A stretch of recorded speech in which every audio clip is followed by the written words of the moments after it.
সন্তান জন্মের 7 দিনের মধ্যে আকিকা দিতে না পারলে আর পরে দেওয়া যাবে কিনা?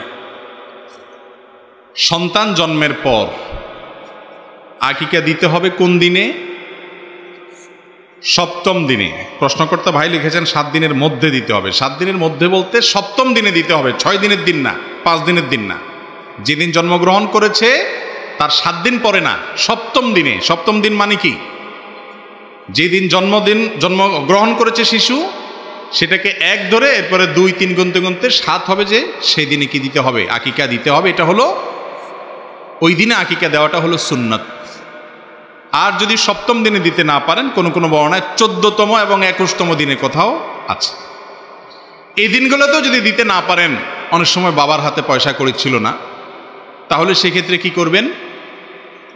বড় হওয়ার পরেও আকিকা দিতে পারবেন। এটাই বিশুদ্ধতর মত। বিভিন্ন সালাফ থেকে বড় হওয়ার পরেও আকিকা দেওয়ার কথা বর্ণিত আছে। যদিও সুন্নাহ হলো 7ম দিনে দেওয়া, সেটা মিস হয়ে গেলে একেবারে না দেওয়ার চাইতে পরবর্তীতে দেওয়া জায়েজ আছে, এবং এটা অনেক সালাফ থেকে প্রমাণিত আমল, যার কারণে বড় হওয়ার পরেও সন্তানের আকিকা দেওয়া যেতে পারে। ইচ্ছাকৃতভাবে বিলম্ব করা উচিত না।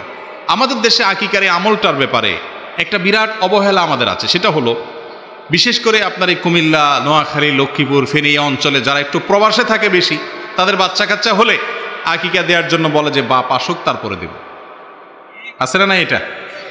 তো বাপ আসার সাথে তো আকিকার কোনো সম্পর্ক নাই ভাই। আকিকা সময় মতো দিয়ে ফেলতে হবে, বাপ আসুক বা না আসুক। বাপ আসা পর্যন্ত অপেক্ষা করেছেন, সময় চলে গেছে, তাহলে সুন্নতটা ছুটে গেল, একটা বিরাট বড় সওয়াব থেকে বঞ্চিত হলেন, সময় মতো হলো না জিনিসটা। এই জন্য আকিকা 7ম দিনে করবেন, এটা সুন্নাহ।